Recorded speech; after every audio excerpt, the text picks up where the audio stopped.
Judah, my trust is in you. Ancient of days, my trust is in you. Frères et sœurs de l'émission La manne du ciel. La manne jaillit toujours abondamment du ciel et nous donne la vie de notre Seigneur Jésus-Christ. Le Seigneur Dieu, le Tout-Puissant, celui qui était, qui est et qui vient. C'est lui qui est saint, saint, saint.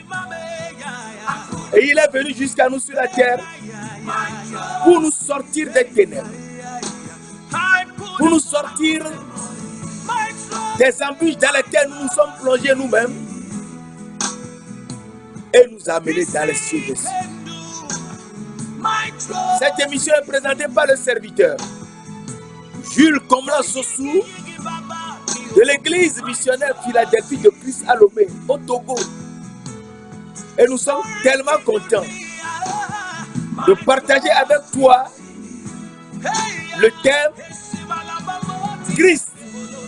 Notre Pâque a été immolé entre les deux soirs. Christ, notre Pâque, a été immolé entre les deux soirs. Et Christ qui est l'agneau immolé entre les deux soirs est un agneau sans défaut. Nous lisons dans Exode 12, verset 5-6, où le Seigneur a institué la Pâque. Et c'est tellement important. Il nous dit, dans Exode 12, et c'est un verset tellement important, il nous dit, ce sera un agneau sans défaut. Pour la Pâque, ce sera un agneau sans défaut. Mâle. Vous le garderez jusqu'au 14e jour de ce mois. Et toute l'assemblée d'Israël l'immolera entre les deux soirs. Ce sera la Pâque. Verset 11. Vous le mangerez. Quand vous le mangerez, vos reins, vous aurez les reins sains, vos souliers aux pieds et votre bâton à la main. Et vous le mangerez à la hâte. C'est la Pâque de l'Éternel. Exode 12, verset 11. Et donc, la Pâque de l'Éternel, c'est l'agneau sans défaut qu'on doit immoler entre les deux soirs et qu'on doit manger à la hâte. Et quel est cet agneau sans défaut qu'on doit immoler entre les deux soirs? Mes frères, mes sœurs, la dernière fois, je t'avais dit que le seul jour sur cette terre, au cours de toute la création de Dieu, qui a connu deux soirs, c'est le premier jour. Nous lisons dans Genèse 1, verset 1 à 5, au commencement, Dieu créa les cieux et la terre. Genèse 1, verset 2. La terre était informe et vide. Il y avait des ténèbres à la surface de l'abîme. Et l'Esprit de Dieu se mouvait au-dessus des eaux. Ici, il faut qu'on fasse un peu attention pour comprendre que le Seigneur de gloire, le Tout-Puissant, qui nous a créés et qui est l'Esprit de Dieu, nous dit qu'il y avait des ténèbres à la surface de l'abîme. Et les ténèbres était comme la nuit. C'était noir. Genèse 1, verset 3, Dieu dit, donc la parole de Dieu s'est exprimée. Dieu a parlé. Et Dieu qui a parlé, je t'avais dit la dernière fois, Dieu dit, eh bien, dans Jean 1, verset 1, la parole de Dieu nous dit, au commencement était la parole. Et la parole était avec Dieu, et la parole était Dieu. Donc la parole était Dieu. Elle était avec Dieu depuis le commencement. Toutes choses, verset 3, toutes choses ont été faites par elle. Et rien de ce qui a été fait n'a été fait sans elle. Donc c'est la parole qui a tout fait. Donc c'est la parole qui a fait les cieux et la terre. Tout a été fait par elle. Et rien de ce qui a été fait n'a été fait sans elle. Donc, Dieu créa les cieux et la terre. C'est Dieu qui a créé les cieux et la terre. Toutes choses ont été faites par elle. Et rien de ce qui a été fait n'a été fait sans elle. Donc, c'est elle, la parole, qui a fait les cieux, qui les a créés, et la terre. Et c'est très important. Et Dieu dit, donc la parole s'est exprimée, que la lumière soit, Genèse 1, verset 3, que la lumière soit, et la lumière fut. Il n'y avait pas de soleil, ni lune, ni étoile, puisque le soleil, la lune et les étoiles ont été faits le 4e jour. Je parle du premier jour de la création. Et Dieu a vu que les ténèbres, que la lumière était bonne,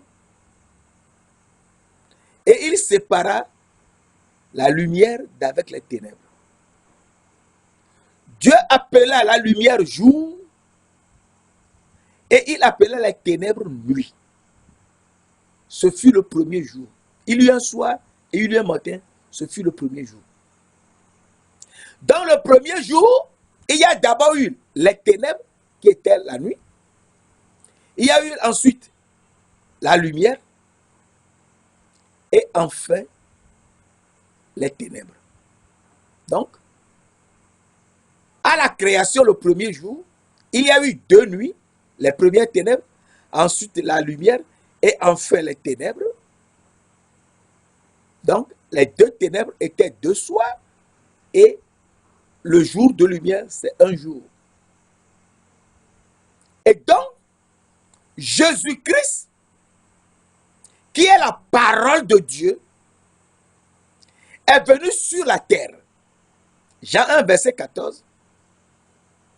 Et la parole a été faite chair. Et elle a vécu parmi nous, pleine de grâce et de vérité. Et nous avons contemplé sa gloire. Une gloire comme la gloire du Fils unique venu du Père. Verset 17. La loi a été donnée par Moïse. La grâce et la vérité sont venues par Jésus-Christ. Donc, la parole qui a été faite chair et a habité parmi nous pleine de grâce et de vérité, est bien Jésus-Christ qui est venu avec la grâce et la vérité. À partir de là, nous savons que Jésus-Christ est la parole qui a été faite chair et la parole là était Dieu. Donc Dieu est venu jusqu'à nous sur la terre. Il faut connaître Jésus-Christ. Il faut bien le connaître. Sinon, on est perdu. Alors, il est venu sur la terre pour nous faire quelque chose d'important. Il veut nous montrer la Pâque, qui doit être l'agneau sans défaut immolé entre les deux soirs, comme à la création du monde que lui-même a créé,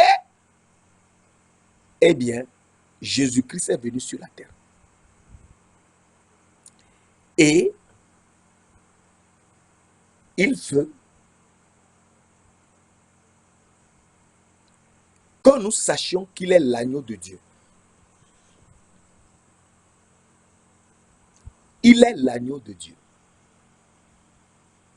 Jean 1, verset 29, Jean 1, verset 29 nous dit,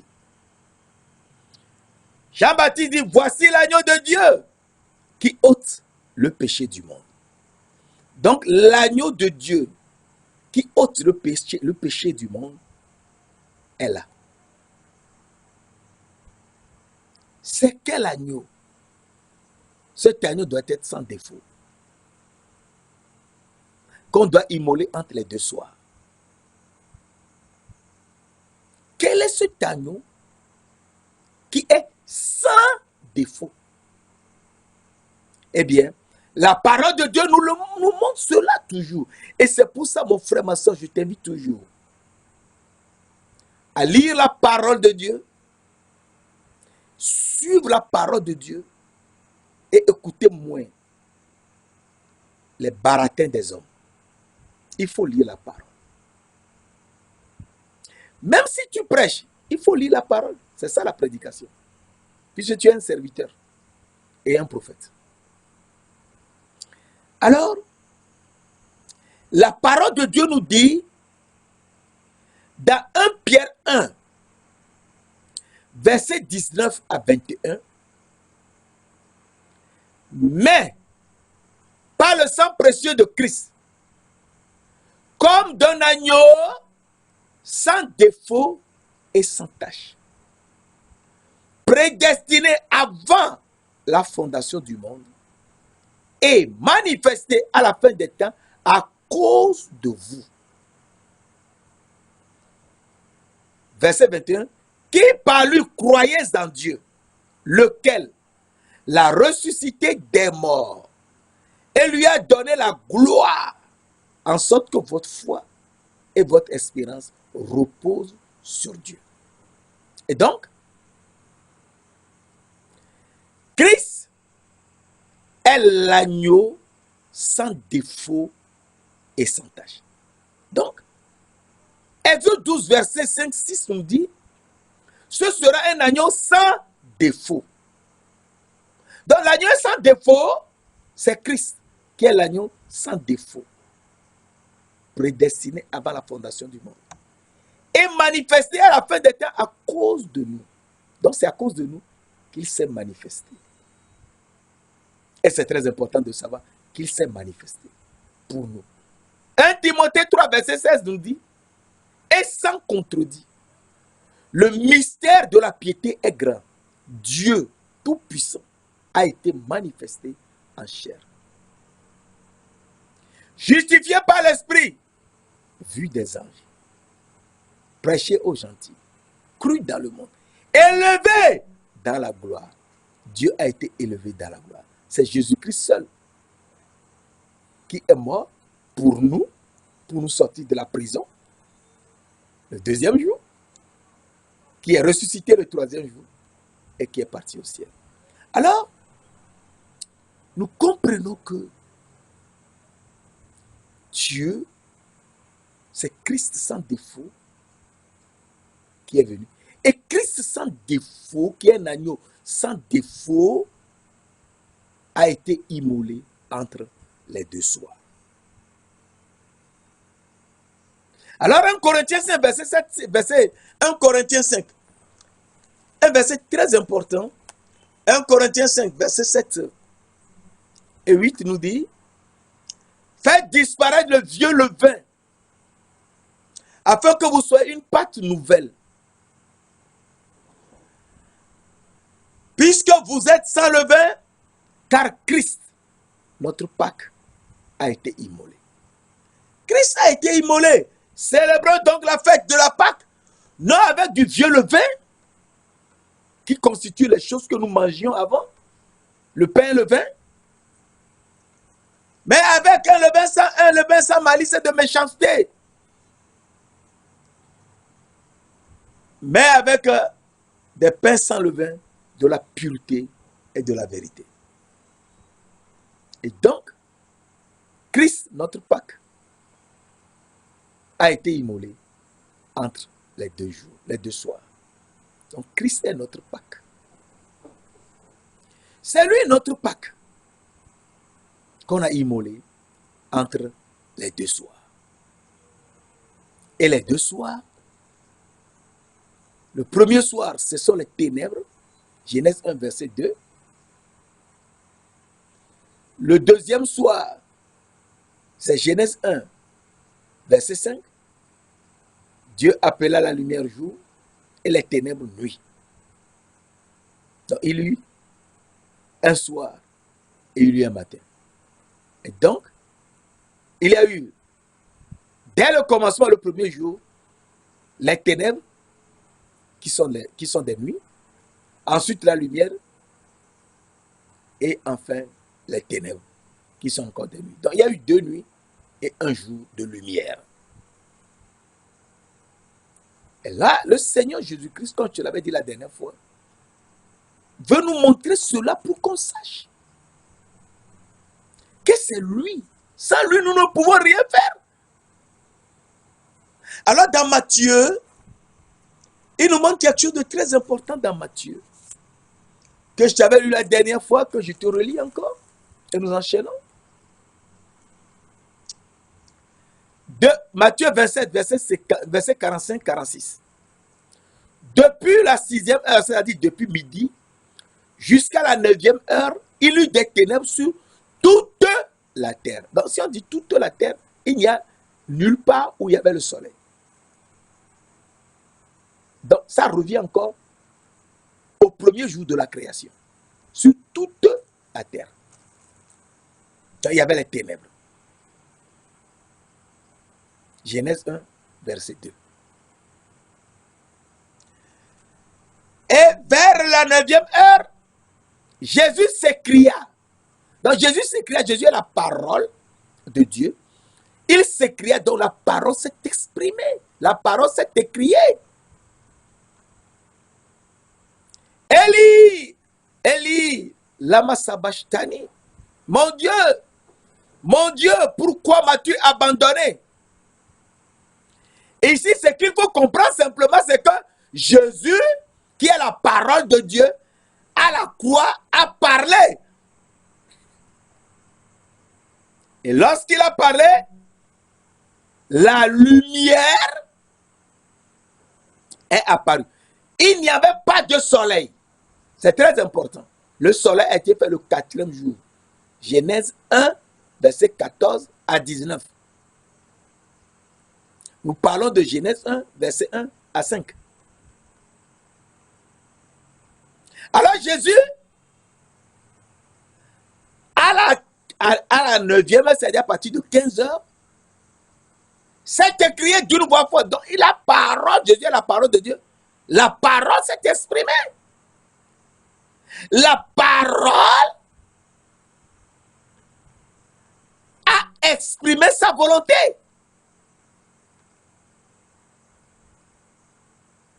Et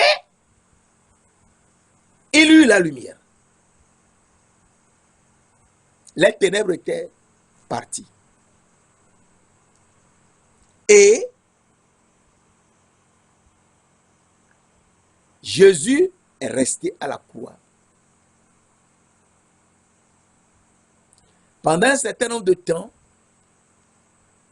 et je t'avais montré beaucoup de choses qu'il nous avait donné. Il nous avait donné la tunique sans couture, sa tunique sans couture, d'un seul tissu. Il nous a également montré que c'est lui qui sur la croix, il était mort, mais il n'y avait personne pour lui briser les pieds, puisqu'il était déjà mort. Et c'est très important.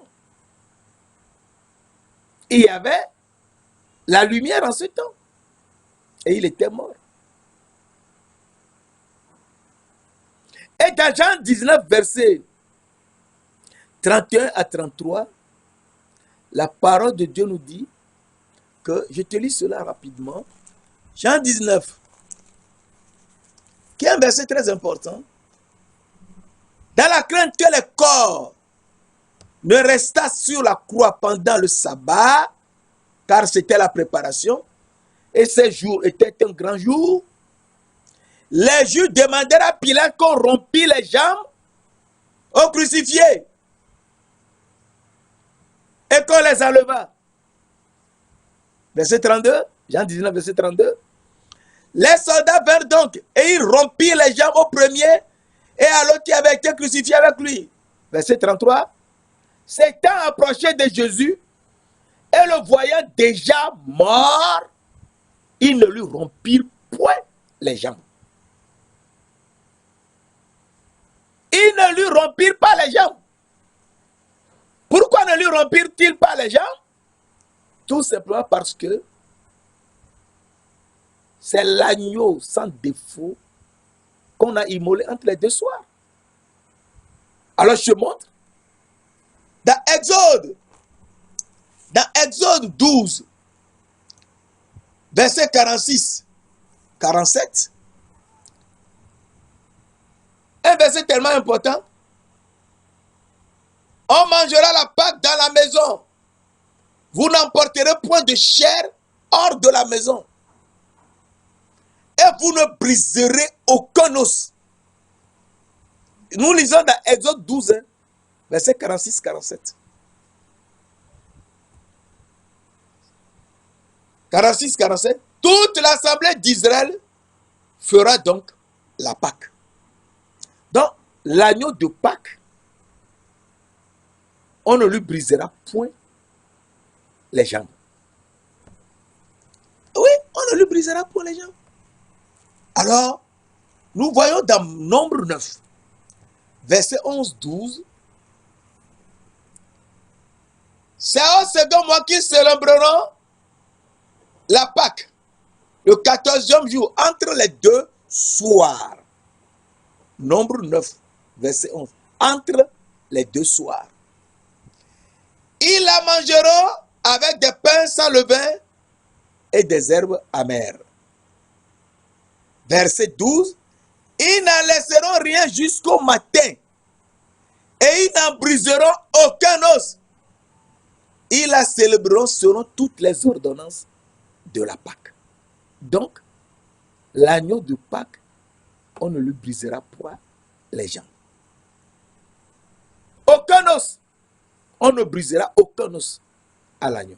Et Jésus sur la croix, on a voulu lui briser les pieds, les jambes, comme on a brisé les jambes au premier crucifié, au second crucifié qui étaient des brigands.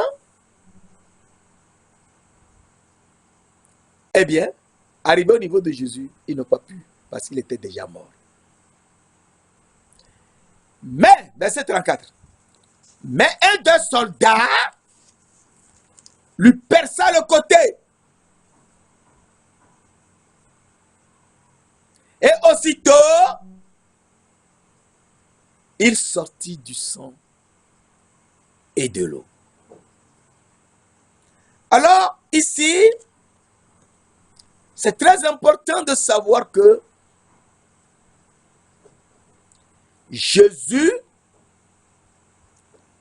est venu sur cette terre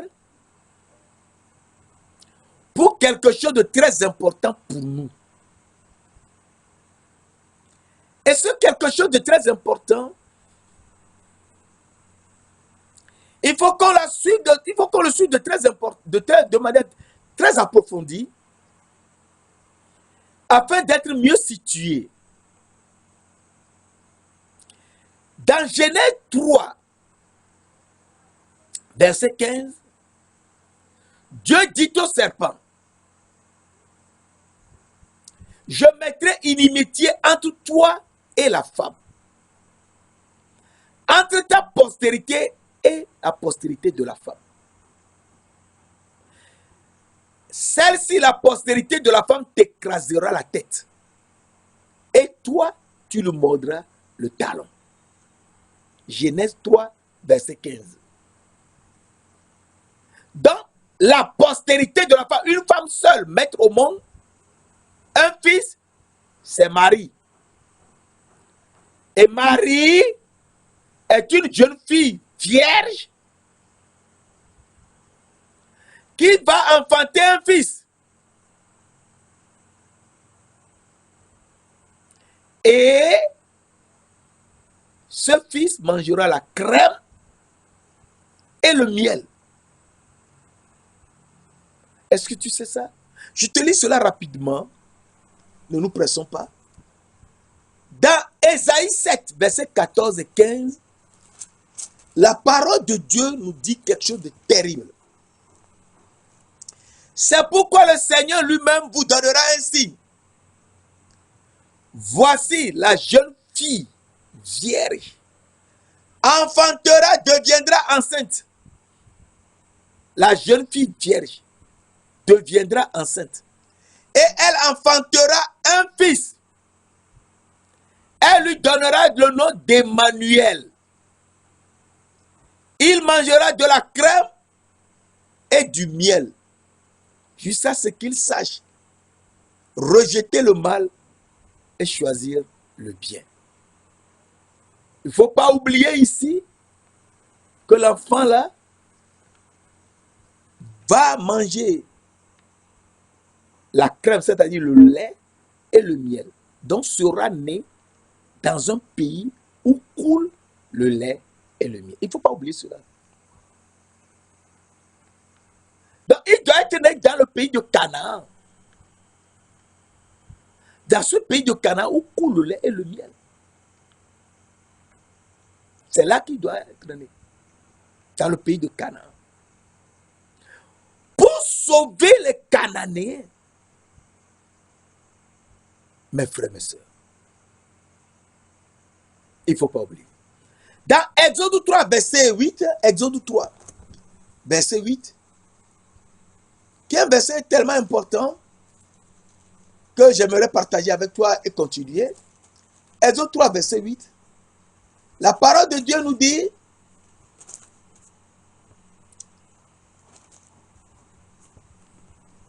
on peut lire à partir du verset 6 à 8. Et il ajouta, je suis le Dieu de ton père, le Dieu d'Abraham, le Dieu d'Isaac et le Dieu de Moïse. Et le Dieu d'Isaac et le Dieu de Jacob. Moïse cacha le visage parce qu'il craignait de regarder Dieu. Verset 7. L'Éternel dit, j'ai vu la souffrance de mon peuple qui est en Égypte. Et j'ai entendu les cris que lui font pousser ses oppresseurs. Car je connais cette douleur. Verset 8 que je voulais te lire. Je suis descendu. Dieu dit qu'il est descendu. Pour délivrer. Pour le délivrer des mains des Égyptiens. Et pour le faire monter de ce pays dans un bon et vaste pays, dans un pays où coule le lait et le miel, dans le pays de Canaan et de Héth. Ah? Donc c'est dans le pays de Canaan et de Héth que Dieu est venu chercher son peuple, oui. Et ce pays de Canaan et de Héth, c'est là où Abraham a été enterré, Isaac a été enterré, Jacob a été enterré, Sarah a été enterrée, Rebecca a été enterrée, et ce qui est très important au-delà de tout cela, Léa aussi a été enterrée. Et donc, nous comprenons que le pays où coule le lait et le miel, c'est le pays de Macpéla, qui appartient à Héth, et qui est le fils, Héth est le fils de Canaan. Et donc, nous comprenons très bien que Jésus sera né dans le pays de Canaan et de Heth, là où ont été enterrés Abraham, Isaac et Jacob. Et là, Dieu a une intention claire. Pourquoi? On verra cela un peu plus loin. Et donc, la jeune fille a été enceinte et elle a enfanté. Alors, la parole de Dieu nous montre de manière extraordinaire que la jeune fille a été enceinte. Et Ésaïe 9, verset 5 nous dit, Ésaïe 9, verset 5 nous dit, car un enfant nous est né, un fils nous est donné, et la domination reposera sur son épaule. La domination reposera sur son épaule. On l'appellera admirable, conseiller, Dieu puissant, grand D, Père éternel, grand P, Prince de la paix, grand P. Donc, nous comprenons que c'est lui l'enfant Jésus qui est né, qui doit briser la tête du serpent. Alors, il nous montre dans Matthieu 1, verset 18 à 23.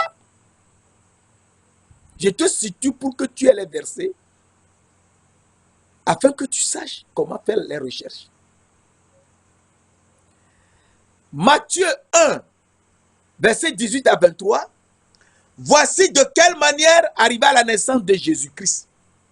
Marie, sa mère, a été fiancée à Joseph, se trouvant enceinte par la vertu du Saint-Esprit. Par la vertu du Saint-Esprit. Donc la jeune fille vierge sera enceinte par la vertu du Saint-Esprit.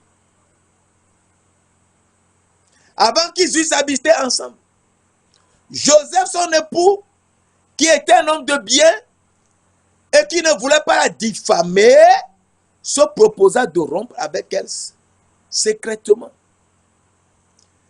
Verset 20, comme il y pensait, voici un ange du Seigneur lui apparut en songe. Et elle dit, Joseph, fils de David, ne crains point. Ne crains pas de prendre avec toi Marie, ta femme. Car l'enfant qu'elle a conçu vient du Saint-Esprit. Elle enfantera un fils. Et tu lui donneras le nom de Jésus. C'est lui qui sauvera son peuple de ses péchés. Cela arriva afin que s'accomplisse ce que le prophète avait annoncé. Voici, la vierge sera enceinte. Elle enfantera un fils et on lui donnera le nom d'Emmanuel, c'est-à-dire Dieu avec nous. Joseph s'était réveillé, fit ce que l'ange lui avait dit, lui avait ordonné, et il prit sa femme avec lui. Mais il ne l'a connue point jusqu'à ce qu'elle eût enfanté un fils auquel il donna le nom de Jésus. Mes frères, mes sœurs, on comprend que la jeune fille vierge, a été enceinte par la vertu du Saint-Esprit. Et elle a enfanté un fils à qui Joseph a donné le nom de Jésus, en fonction du songe que l'ange lui avait donné. Et donc nous comprenons que Jésus, ce n'est pas n'importe qui est venu sur la terre. C'est Dieu lui-même, le roi, qui est venu sur la terre.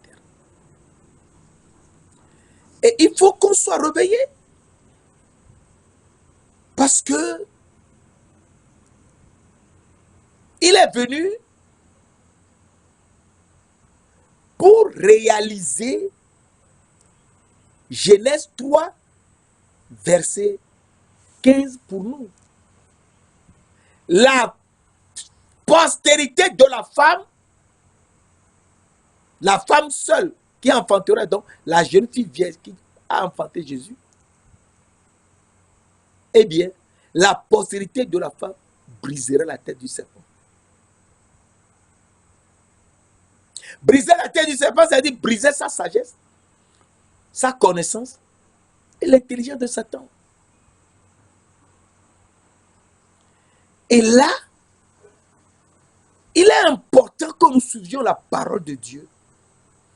Parce que si nous ne suivions pas, nous sommes perdus. Alors, Jésus veut réaliser pour nous ce que Dieu, l'éternel Dieu, qu'il est lui-même, avait dit depuis le départ. Il doit briser la tête du serpent. Alors, Jésus veut nous montrer un point très important afin qu'on suive sa parole et que nous vainquions Satan, le diable, qui nous a volé notre domination. Et Jésus est venu lui reprendre la domination et nous la redonner. Alors, Matthieu 3, verset 16 nous dit que Jean-Baptiste baptisait les gens dans le Jourdain. Et Jésus est venu se faire baptiser. Et Jean-Baptiste a refusé au départ. Mais Jésus a dit de laisser faire, qu'il sait bien ce que chacun doit faire. Et Jésus, une fois baptisé, sortit de l'eau.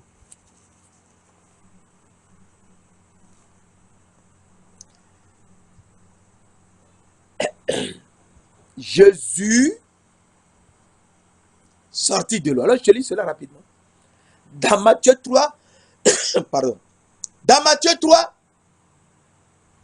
verset 13 à 16, alors Jésus vint de la Galilée au Jourdain vers Jean pour être baptisé par lui. Verset 14, mais Jean s'y opposait en disant, c'est moi qui ai besoin d'être baptisé par toi et tu viens à moi.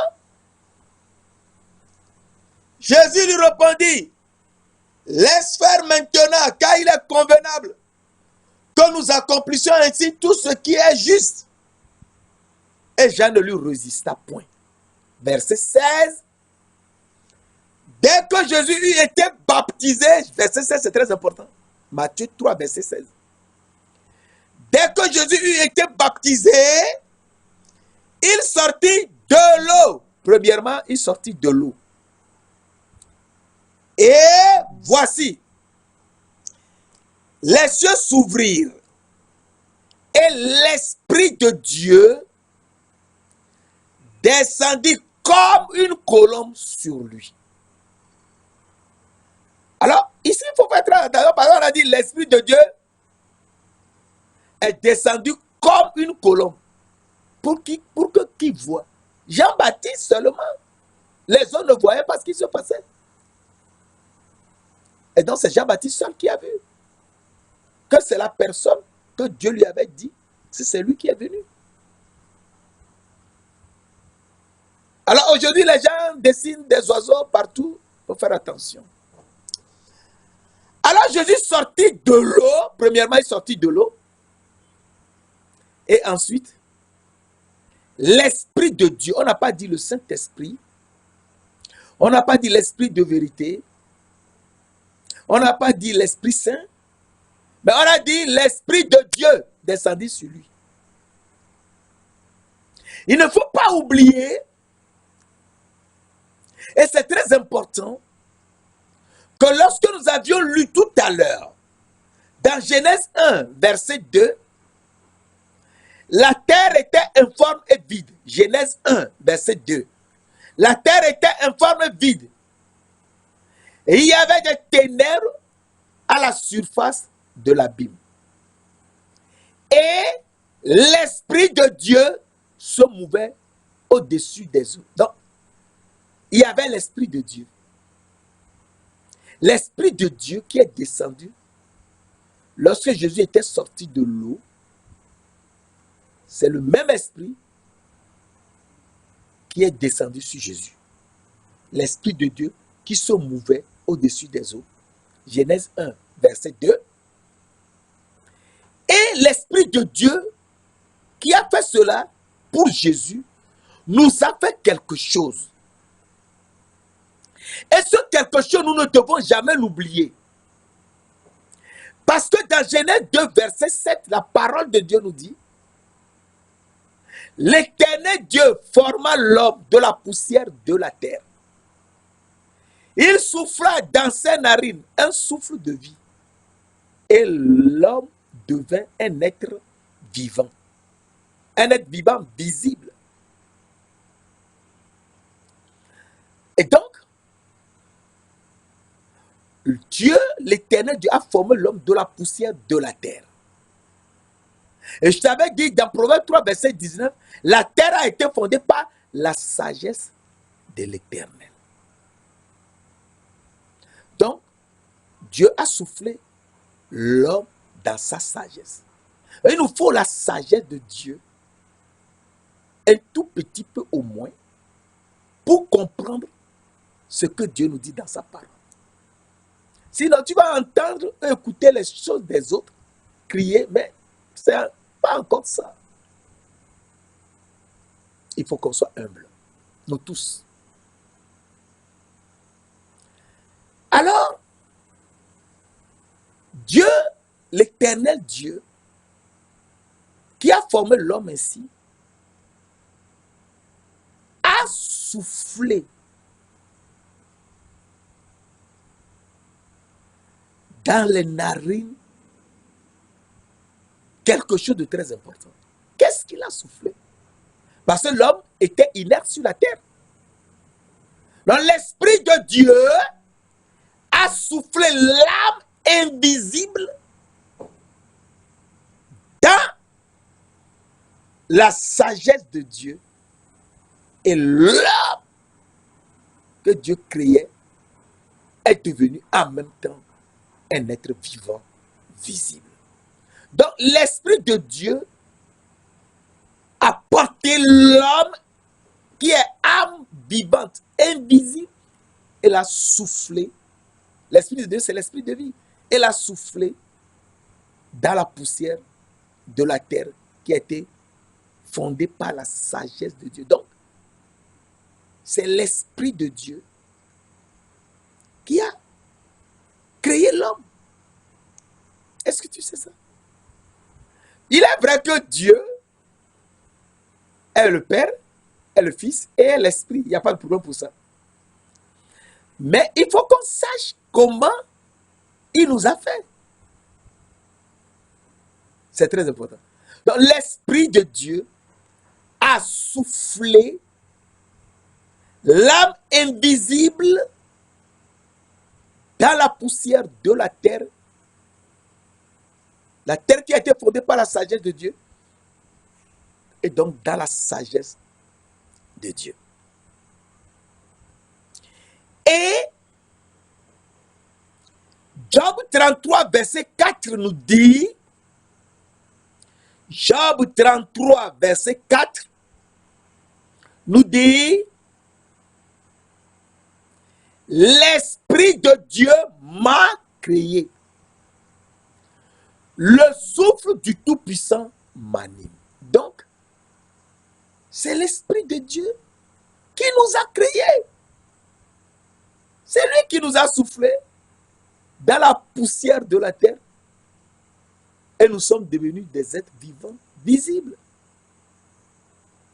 Job 33, verset 4. L'Esprit de Dieu m'a créé. Donc, Jésus-Christ ici, c'est l'Esprit de Dieu.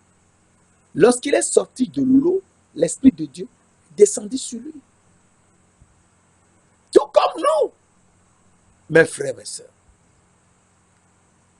Il faut qu'on suive la parole. Alors, l'Esprit de Dieu qui a fait la chose ainsi veut nous montrer quelque chose de très important. L'Esprit de Dieu qui nous a créés, c'est lui seul qui peut nous montrer quel est le chemin à suivre pour faire ce que Dieu veut que nous fassions en nous créant sur cette terre. Je reprends. L'Esprit de Dieu qui nous a créés, c'est lui qui sait pourquoi Dieu nous a fait sur cette terre, nous a créés sur cette terre. Donc pourquoi l'Esprit de Dieu nous a créés sur cette terre? Où il veut nous amener et ce qu'il veut faire avec nous. Si on ne sait pas ça, on va crier nous-mêmes, on serait perdu. Et donc, nous comprenons que c'est l'Esprit de Dieu qui a créé Jésus, qui l'a manifesté dans le sein de la Vierge. Et c'est l'Esprit de Dieu également, lorsqu'il est sorti de l'eau, l'Esprit de Dieu est descendu sur lui. Et l'a conduit dans le désert, où il a fait 40 jours et 40 nuits sans rien manger. Alors, le tentateur, le diable, est venu le tenter. Et Jésus lui a brisé la tête. A brisé sa sagesse. Pas, il est écrit. Ce qui est écrit dans la Bible, c'est avec ça qu'on brise la tête du serpent. Mais ce que je voudrais te montrer rapidement ici, c'est que le serpent, le diable, le tentateur, a dit à Jésus de se prosterner à ses pieds et de l'adorer. Et qu'il va lui donner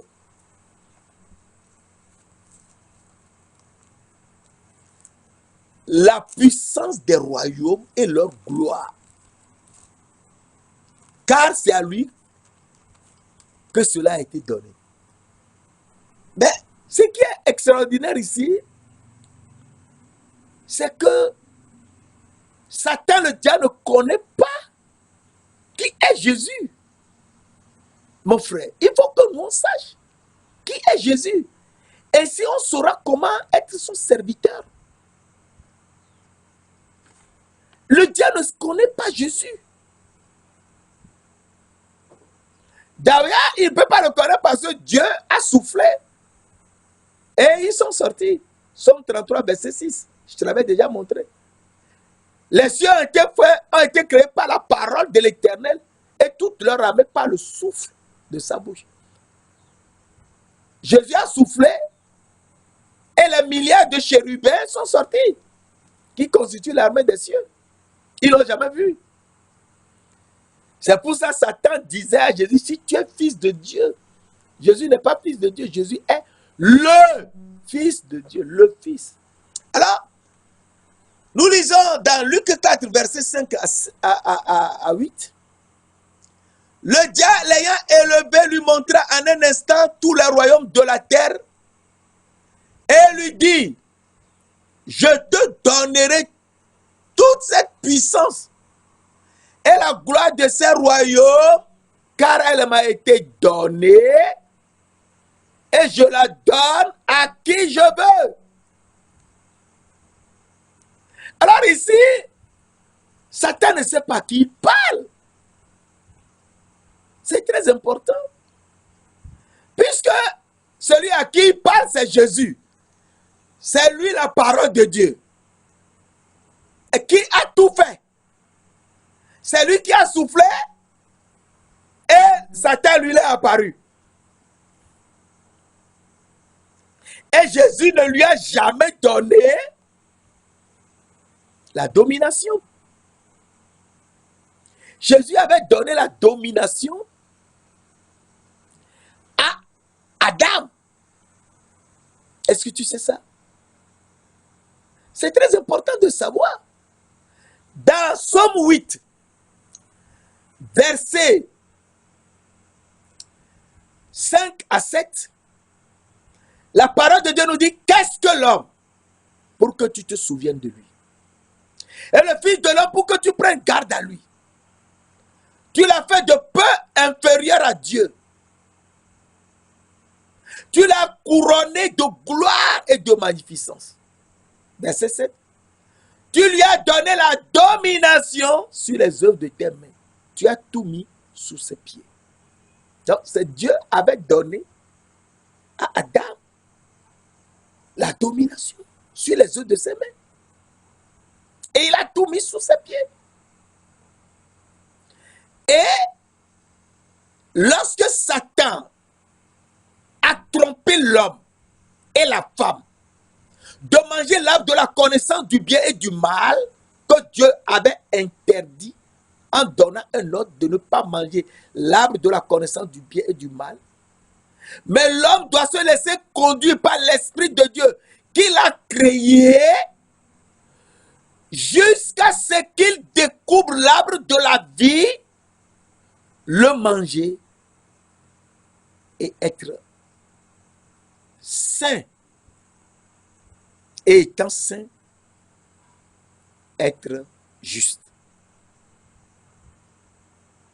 Et l'homme n'a pas suivi la parole de Dieu, a mangé l'arbre de la connaissance du bien et du mal. Et les yeux de l'homme étaient aveugles. Les habits qu'il portait dans l'âme étaient perdus et ils étaient nus. Jésus-Christ est venu sur cette terre pour nous redonner la domination. Et Satan lui dit, dans Luc 4, verset 5-6, et lui dit, je te donnerai toute sa puissance et la gloire de ces royaumes, car elle m'a été donnée et je la donnerai à qui je veux. Non. Alors il dit, si donc tu te prosternes devant moi et m'adores, je te donne toute cette puissance, elle sera à toi. Et donc ici, il faut qu'on fasse attention, parce que c'est le point où Satan nous attrape. Nous voulons être puissants, avoir les richesses de ce monde, qu'on crie notre nom. Et là, il t'attrape. On n'est pas venu sur cette terre pour être riche, avoir des choses. Non, on est venu sur cette terre pour manger l'arbre de la vie. Et manger l'arbre de la vie, il faut qu'on la trouve. Il faut qu'on trouve l'arbre de la vie et qu'on puisse le manger. Et Jésus lui dit, il est écrit, ce qui est écrit dans la parole de Dieu. Tu adoreras le Seigneur ton Dieu et tu le serviras lui seul. Et Jésus est en train de montrer à Satan que c'est lui le Seigneur Dieu. C'est lui seul que Satan lui-même doit adorer. Et donc, Jésus lui a brisé la tête, lui a brisé sa connaissance et lui a repris la domination qu'il nous avait volée. Jésus a repris la domination que Satan nous avait volée ici. Et donc, il a été à la croix pour que le serpent lui morde le talon. Et Jésus étant crucifié à la croix, le serpent lui a mordu le talon. La prochaine fois, nous verrons comment le serpent lui a mordu le talon à la croix. Dans Jean 19, versets 17 à 19, et nous comprendrons mieux beaucoup de choses. Dans Jean 19, verset 17-19, Jésus portant sa croix arriva au lieu du crâne, qui se nomme en hébreu Golgotha. On ne l'appelait plus Macpéla, on l'appelait Golgotha. C'est là qu'il fut crucifié. Et deux autres avec lui, un de chaque côté, Jésus au milieu. Pilate fit une inscription qu'il plaça sur la croix et qui était ainsi conçue: Jésus de Nazareth, roi des Juifs. Donc, il était crucifié à la croix. On lui a cloué les pieds et il veut nous faire quelque chose de très important. Saint-Esprit, Esprit du Dieu vivant, Esprit de gloire, nous te louons, nous t'exaltons, nous te donnons gloire et adoration et te demandons, Saint-Esprit, de nous aider, de nous enseigner, afin qu'on sache comment te suivre et aller jusqu'à l'arbre de la vie, le trouver et le manger. Merci d'ailleurs de l'avoir fait au nom précieux de notre Seigneur Jésus-Christ de Nazareth. Amen.